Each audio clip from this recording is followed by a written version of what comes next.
Hi, and thanks for logging on to the Daily DVAR Halacha. And here's a brand new halacha for you, and it's for Thursday, the 19th day of February. Here we go. First of all, a reminder that starting Wednesday night through Thursday, and then Thursday night through Friday, it's a 2-day Rosh Chodesh. Thursday basically marks the last day of Shvat, and then Thursday night, Friday marks the first day of Adar, and Misha Nichnas Adar. Marbin b'simcha. We increase our happiness as Adar arrives. We'll be telling you more about that.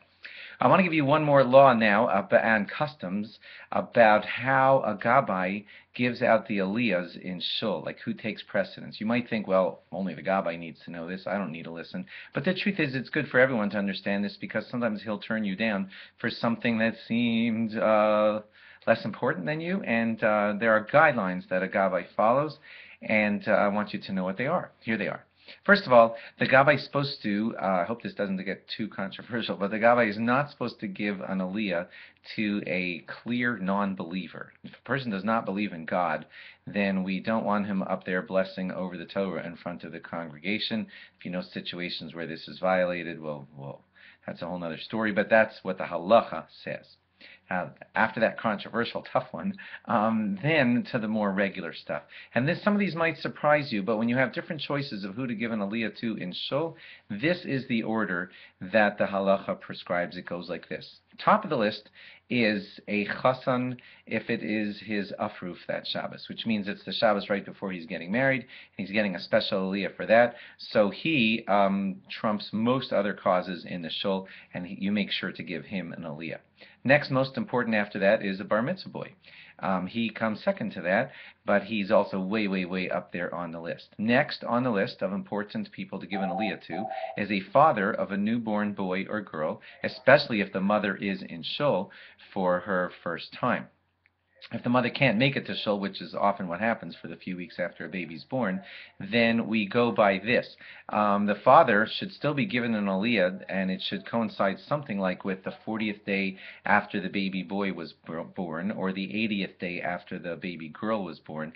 Father then is pretty important to get an aliyah at a time like that if he hasn't had an aliyah yet.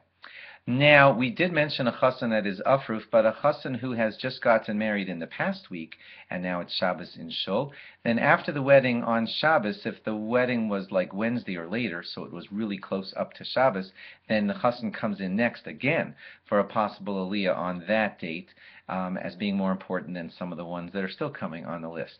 Next would be someone who has yahrzeit on that Shabbos. He's pretty important, but he still comes after the ones just listed. And next important is the father of the boy whose bris is that Shabbos, or that Shabbos or later in the week. Then the father of the bris is pretty important and up there. A chassan whose wedding was earlier than Wednesday in the week, and we're now in the Shabbos after that, so he's pushed back to this level. And then, after all those levels are met, then comes someone who has a yahrzeit in the upcoming week. And then comes someone who has to bench gomel, for an accident or a surgery that was very scary.